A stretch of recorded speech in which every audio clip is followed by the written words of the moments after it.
Hi everyone! So this video will be all about the major assignment. I'll be going through the resources on Blackboard as well as the instructions for the major assignment. And throughout the video, I will be including some tips and tricks on how to do well on the assignment. So if you're on Blackboard and you go under resources, you'll find everything you need to do very well on the assignment in this major assignment folder. First, you'll see probably the most important document, which is the major assignment instructions, and I'll go through those right now. Okay, so these are the assignment instructions that you'll find on Blackboard. Just a quick introduction to the assignment. So the purpose of this assignment is essentially to give you experience conducting a literature review. In my experience, most of the papers that you'll write throughout your undergrad degree will be similar in some regard to this format. So this is just good experience at finding scholarly journals that all pertain to one topic and then synthesizing this information all into one cohesive paper. So this assignment will be out of 50 points, and it will count towards 20% of your final grade in the course. Just a reminder, it is due Wednesday, November 3rd by 5 p.m. We are accepting late assignments. However, anything that is submitted after 5 p.m. on November 3rd, and this is including even if it's 1 minute late, you will automatically lose 10% on the assignment, and so that's 5 points out of the total of 50. And you will lose an additional 10% for each day it's late. So, for example, if you submitted it November 4th after 5 p.m., you would lose a total of 20% or 10 points out of your total mark. And after 5 days, so after November 8th, we will no longer be accepting submissions for this assignment.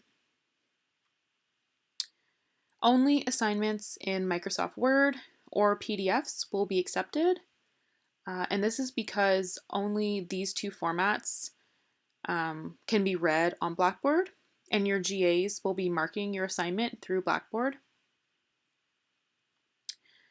The assignments should be a minimum of 6 pages and a maximum of 8 pages, and this is double spaced to adhere to APA format.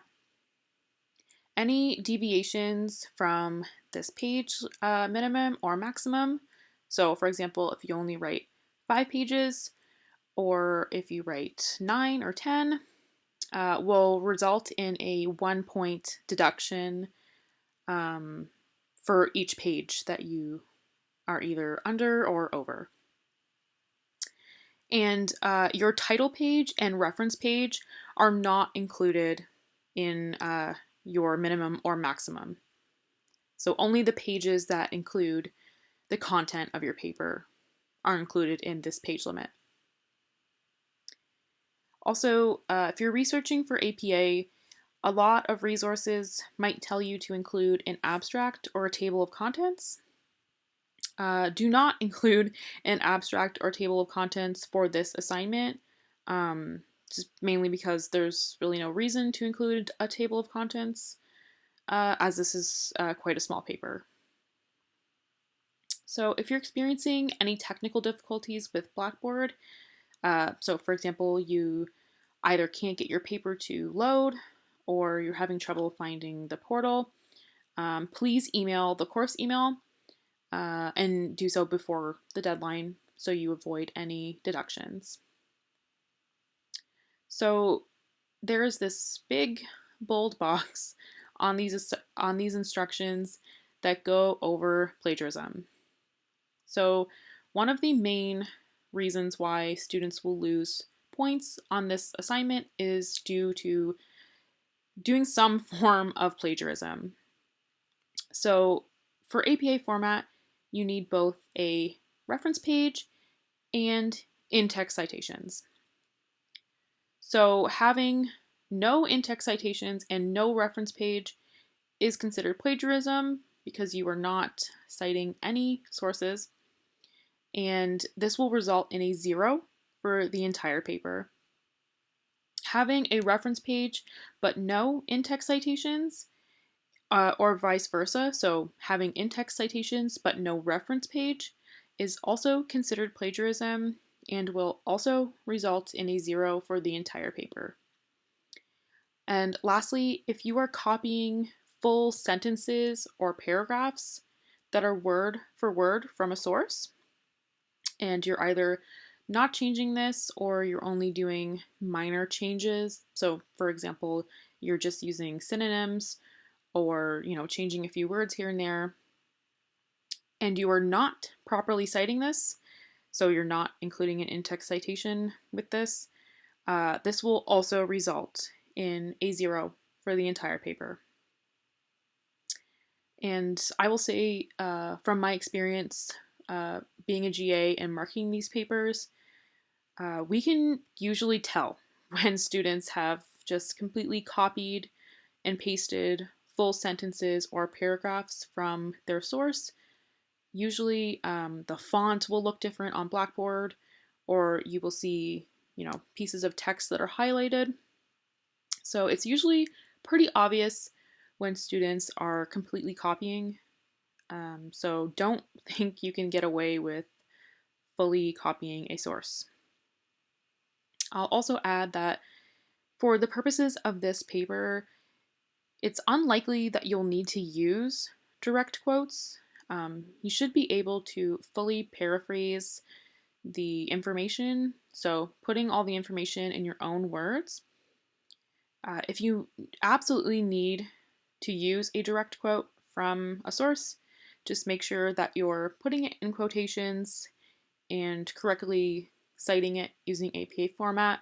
So you're including an in-text citation with page or paragraph numbers. Okay, so once you are ready to start the assignment, the first thing you're going to want to do is pick a topic, and your topic must pertain to one of the 10 sections of the textbook listed here. And you'll also want to use the particular section number that's given.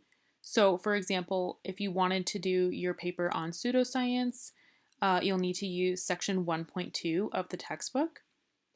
And this is because we want you to actually use the textbook when you're writing this paper.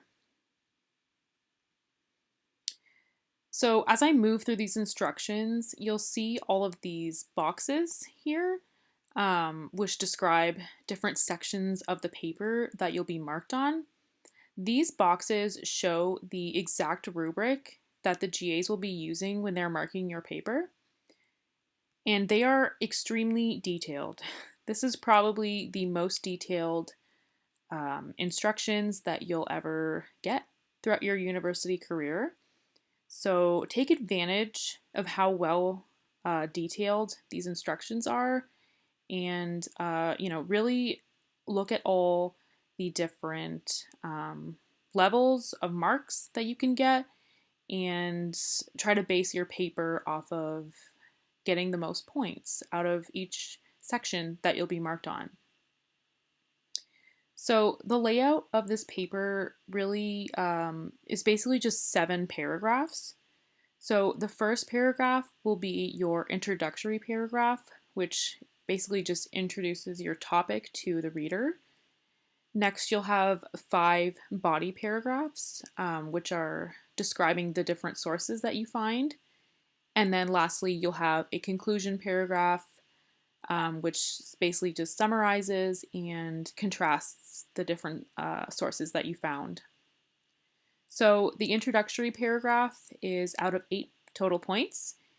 And as I previously mentioned, you must use the textbook to define your main variables in this intro paragraph. So for this paragraph, you'll be marked on one, an introductory statement, which is going to state your topic of interest, and this will be out of 2 points. Next, you'll want to clearly define your main variables, and like I just mentioned, make sure you use the textbook to do so. The third is your actual research question. So this question is going to be based off of the topic that you picked and also the variables that you have just defined. It's important to note that you do not want to choose a question that's already answered in your textbook. So for example, in the motivation chapter of this course, they talk about different eating disorders. And so a question that would already be listed in your textbook would be, what are the symptoms of anorexia? So we want this to be a learning experience for you, and don't want you to just use a question that you can easily find in the textbook. So make sure you do not use a question that is already clearly stated in the textbook. Lastly, this section will be marked on whether or not the textbook was actually used. So if you did not use the textbook at all throughout the intro paragraph, you would get a 0 on this section. If you use the textbook sparingly, so maybe you only used it once throughout the entire paragraph, or you didn't use it to define at least one of your variables, you would get a 1. And if you used it to define your variables and you used it throughout the entire paragraph, you would get full marks, or a 2 on this particular section. So at the end here, there's just a quick example of an introductory paragraph. This is a very quick intro paragraph. It's not very detailed. You would obviously want to include much more detail than just this, but this is a good base to go off of. There's also a few research question stems here to help you formulate a research question. In my experience, if you are struggling with picking a topic or formulating a research question, my advice would be to choose from 2 of the sections that are approved and basically compare them to each other. So, for example, you could look at how long-term memory affects dreams, for example. So the next section is essentially the actual literature review of this paper. And this is where you will find 5 scholarly journal articles and summarize each of these articles with 1 paragraph each. So there is an example of a scholarly journal article already posted on Blackboard. But at the end of this video, I will also go through some different sources of where you can find scholarly journal articles. 2 important things to note for this section: meta-analyses and review papers are not allowed for this paper. So the scholarly articles that you'll want to use are articles that actually discuss a research study and where the authors are going to be outlining a method and a procedure and the results of this particular study. Meta-analyses and review papers don't describe a single study. They look at oftentimes multiple different studies, usually all pertaining to the same topic, and either compare these studies or summarize and review them. So both meta-analyses and review articles are not allowed for this particular assignment, just because they don't actually detail the particular methods that was used for the studies that they mention.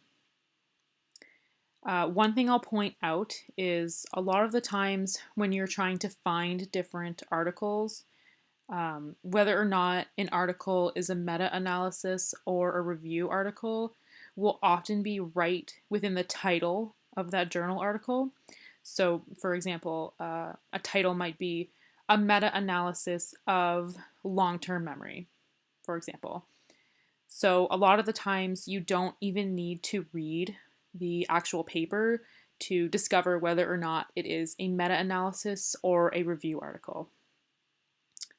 Also, you could just, and simply look through the abstract of these papers and see if they are outlining some sort of methods and procedure for the particular experiment or study that they did. And that's how you'll know whether or not you can use this source. So, as I previously mentioned, you'll want to do one paragraph per source. And each of these paragraphs will essentially just be a quick summarization of your source. And each of these paragraphs will be marked out of 5 marks each for a total of 25 points for all 5 of your articles. So, first, you're going to want to discuss the purpose of the study and also the methods that the authors used and how they conducted the study. So, for example, I'll use the topic that the examples are from. So, sleep deprivation and academic performance or grades. So, for example, the purpose of the study might be they were trying to see if sleep deprivation affects a person's grades. The methods that the authors used. So, this is essentially what population the study looked at. So, for example, were they looking at students? And if they were, then what type of students? Were they looking at, elementary level students or university level students? So, you'll want to briefly outline the population. And then lastly, also include how they actually conducted this experiment. So, whether or not they actually conducted a classic experiment, or perhaps they took surveys either online or maybe they did interviews. So, just quickly summarizing the methods of the study, and this will be out of 2 points. Next, you'll also want to briefly discuss the results of the study. So, what did the author find and what do they mean? You'll want to avoid actually talking about the statistics that are mentioned in the article. So, for example, don't include any p-values or things like that. Actually discuss what the authors found in words, in your own words. So using the same example again, maybe they found that students who were more sleep deprived had more or did more poorly on a particular exam. And this is once again out of 2 points. And lastly, you're going to want to state how the findings of this source inform your research question. So, all 5 of your sources are going to either back up or not support essentially your main research question that you came up with for the intro paragraph. So, for example, with the sleep deprivation and academic performance, if the findings of this source showed that sleep deprivation did in fact affect academic performance, you could state that this source suggests that sleep deprivation does affect academic performance. This section is only out of 1 point, but essentially you're going to want to make sure that all of your sources actually pertain to your research question. So again, if your research question is sleep deprivation and academic performance, you're not going to want to use a source, for example, that looks at sleep deprivation and automobile accidents, for example. While that is sort of related to your research topic because it includes sleep deprivation, it doesn't pertain to your actual research question because it's only looking at sleep deprivation and not both sleep deprivation and academic performance.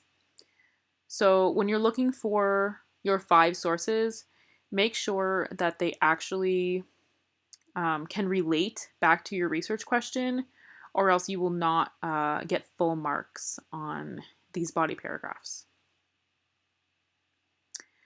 At the bottom here is another example paragraph of one of these body paragraphs discussing a source,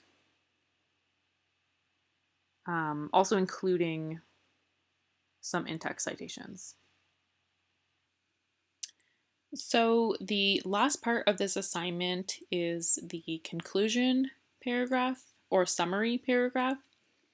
And this is out of 6 total points, and it has 3 main sections that you'll need to cover that are worth 2 points each. So first, to start out this paragraph, you're going to want to summarize your literature review and just briefly discuss, what the 5 sources as a collective sort of taught you about the research question that you proposed.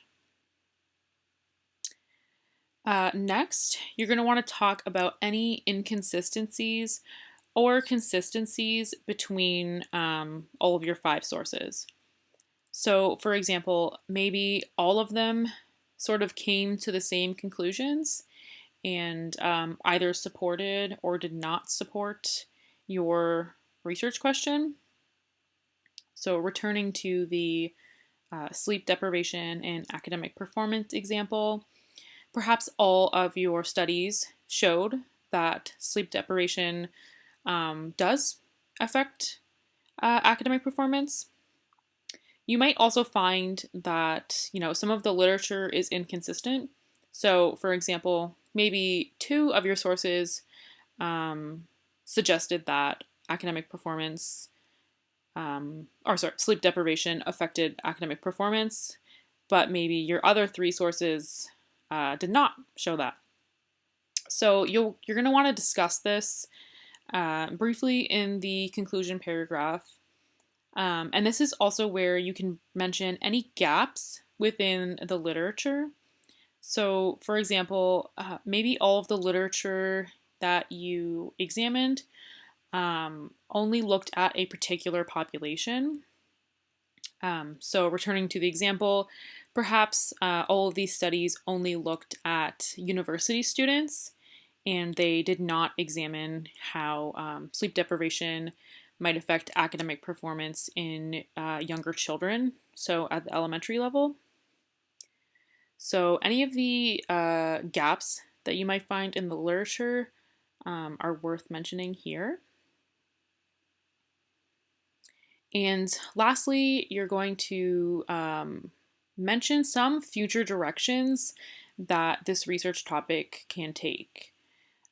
So this is going to basically go off of the gaps that you're identifying. So for example, there might be some populations that were not examined with this research topic. So you might suggest that research then go and investigate these variables with this particular population. Just a tip, most of the articles that you'll use for the study, they should briefly mention some future directions themselves. I'm not saying copy these future directions from your articles, but they would provide some good examples for future directions that you can use in these papers. And lastly, here is just another example of the conclusion or summary paragraph, as well as some consistencies and inconsistencies or gaps. So lastly, these instructions touch on the APA format. This paper will be marked for APA format out of 11 points. And this section includes both your citations and reference page, along with the overall format of the paper. So if it's double spaced, includes page numbers, etc. One thing I think I forgot to mention at the beginning of this video is that your papers should be in Times New Roman font with the size 12. The newest version of APA, so the 7th edition that you're using, they allow you to write your papers in different fonts. So I believe Calibri is one of the fonts. But for the purposes of this paper, we want everyone to use the same format so that you're all adhering to the same page limits. So yeah, Times New Roman font with size 12. And one thing I'll note about the APA section is a lot of students, this is the area where they tend to lose the most marks. It is out of 11 points, which is quite a big chunk of this paper. Another thing to note is I think a major area where students tend to lose marks is just not consistently citing information throughout their paper. So I'll go back up to the sample body paragraph. In this body paragraph, you'll see that the source is cited 2 times. So once in the beginning and then once towards the end. And this format of citing is referred to as sandwich citing. So it's when you're citing at the beginning of the paragraph and then towards the end, so that the reader is then assuming that all of this information in between, that's sandwiched in between the 2 citations, are all pertaining to the same source. This method of citing, the sandwich citing, would be the bare minimum amount of citing for the body paragraphs of this paper. I would say when in doubt of citing, you should just cite. It's much better to oversight in these situations than undercite. You will not lose marks on this paper for oversighting, but you will lose marks for not citing consistently, and especially for not citing at all. So sandwich citing is an acceptable way to cite your sources for this particular assignment. But it's probably best to cite a little bit more than just sandwich citing. So I think that is it for this outline. One more thing to note.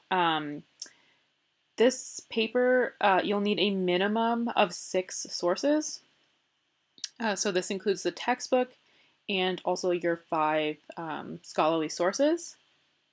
If you are missing one of these sources, so for example, you only included 4 scholarly journals, or you were missing the textbook, you will get 1 point deducted from the totality of the paper. So 1 point out of the 50 for missing these sources. You can include additional sources, so you can include more than 6 sources, but it's not needed or required for this assignment. Okay, so I made a sample paper using the sample paragraphs from the instructions. So it follows that same example from the instructions. So here is the title page. There's also a sample title page on Blackboard under the major assignment resources. And that example sort of breaks down the different elements of the title page. So be sure to also look at that. One note I want to make about the running head. So the running head used to be a required element of APA format. APA 7th edition no longer requires the running head unless the professor explicitly states they want a running head. Since we didn't do that for this assignment, you don't have to worry about including a running head. You can include one if you want, but you won't lose marks for not having one. So moving on to the first page of the paper, you have your title again, followed by your introductory paragraph, and then followed by your 5 body paragraphs.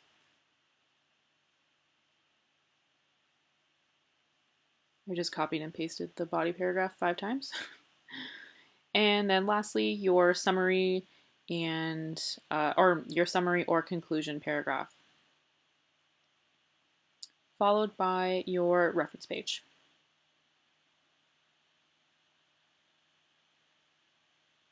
So yeah, that was just a quick layout of how the paper should look. So returning to the Blackboard site, the next resource under the major assignment folder is the example of a scholarly journal article. So this article is an example of the types of articles that you can use within your study. Don't use this specific article, but as you can see, this article actually highlights a experiment or a study where the authors administered a questionnaire on sleep behaviors and perceptions of sleep. I also have an example here of a review or meta-analysis. This is actually both of them combined. So this is an example of an article that you cannot use within your paper. And this is, as I've explained before, review articles or meta-analyses are essentially just taking a bunch of different articles that were previously conducted and either reviewing the material and the findings or comparing the findings of all the different articles. So if you find a paper where the methods are describing how they found a bunch of different articles, but that is likely a review or meta-analysis. And as I previously mentioned, a lot of the times this will be right in the title of the paper, whether it's a review or a meta-analysis, or both. I also wanted to highlight 2 platforms that you can use to find scholarly journal articles. So the number 1 platform that I tend to use is Google Scholar. So you can just Google Scholar and this search bar will come up. One important thing to note is if you're using things like Google Scholar, you'll want to make sure that you are logged in through Google using your uWindsor account. And this is because a lot of scholarly journal articles are actually locked behind a paywall. So they require you to pay for them unless you can show that you are affiliated with a university. So if you're searching for articles and you're finding that you cannot view a lot of them because they're either restricted access or you need to pay for them, please do not pay for any articles. Try logging in to your uWindsor account, and that should allow you to view a lot more articles than if you weren't logged in. So I have already looked up sleep deprivation and academic performance, just keeping with the example from the instructions. When you're searching through Google Scholar, you'll probably want to search for your main variables, so including your main variables within the search bar. and that should give you access to a bunch of articles that you can look through that hopefully pertain to your research question. I also wanted to highlight Omni, which is a academic search tool. It's through the Leddy Library from the university. So if you go on the Leddy Library website, you should be able to find Omni.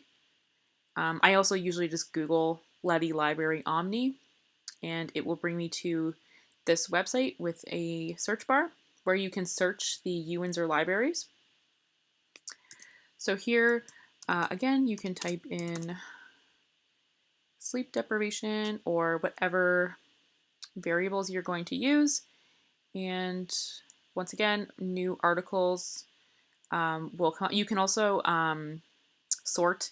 So, I mean, you're getting some books here, but you can sort only articles. You can sort by year, author, subject. So yeah, both Google Scholar and the Omni website are great resources for finding scholarly journal articles. So the next resource under the major assignment folder is the submission checklist. So you'll want to go through this checklist before you submit your paper. And this is just essentially double checking to make sure you have all the requirements. So making sure your document is saved in Word, so that's Doc or DocX, or PDF format. Making sure you have a title page that is in APA 7th edition.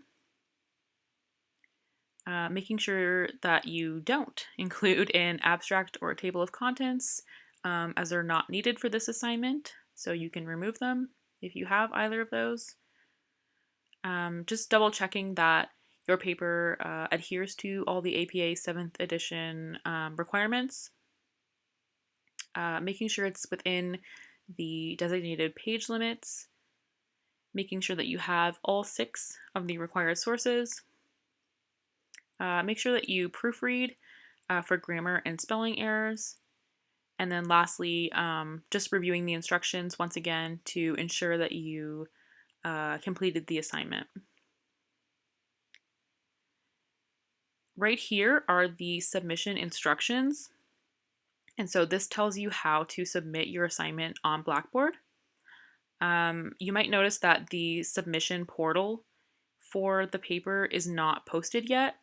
That will be posted shortly, and it should be underneath this assignment or submission instructions resource right underneath here. Right here is a PowerPoint presentation that is essentially just a quick version of the assignment instructions, but you can feel free to look this over as well. Here is the example title page that I mentioned earlier. And then lastly, there are a couple FAQs about the assignment.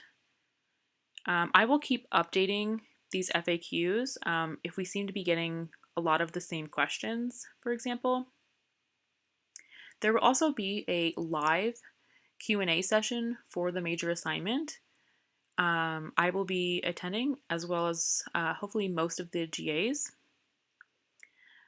This live Q&A will be held after reading week. The date has not been finalized yet, but it should be fun. So that is the end of this video. I hope that this video gave you a better understanding of how to successfully complete this assignment. If you have any further questions, you can hopefully attend the live Q&A. If not, no worries. You can always email the course email, which is susie1150@uwindsor.ca. If you have any questions that are specific to your paper, so for example, maybe you're struggling with the research topic and research question, or you're struggling with a specific journal article. So maybe you found an article, but you're just not sure if it's appropriate to be used in the assignment. Please email your assigned GA. So each student in this course has an assigned GA based on their last name. So I'll bring up the syllabus here just as a reminder. So each GA is assigned a section of students based on their last name. So for example, if your last name starts with AB to CLE, Meredith will be the GA who is marking your paper. So if you have specific questions about your topic or research question, or specific questions about the articles, you can email Meredith if your last name is between AB or CLE. And this information is on the syllabus once again, if you forget who your assigned GA is. So that is the end. I wish you the best of luck on this assignment. I will either see you at the live Q&A or possibly in another video. Take care.